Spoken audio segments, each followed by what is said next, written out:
I think that girls tend to internalize more than the boys.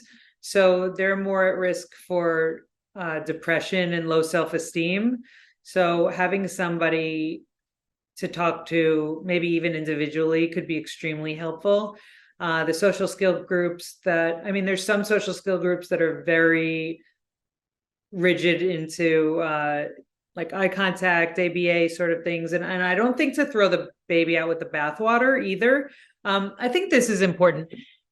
Speaking to that, is that like with CBT, you teach about for the cognitive part, you teach about automatic negative thoughts or cognitive distortions, black and white thinking, jumping to conclusions. And that could be really helpful for a neurotypical person or a person that has the ability to decipher and doesn't have too much anxiety. But when you're looking at somebody with OCD and you're trying to rationalize those automatic negative thought records and things of that nature, those interventions aren't going to work very well. Like some people will take the social skills and the ABA and it'll really help them.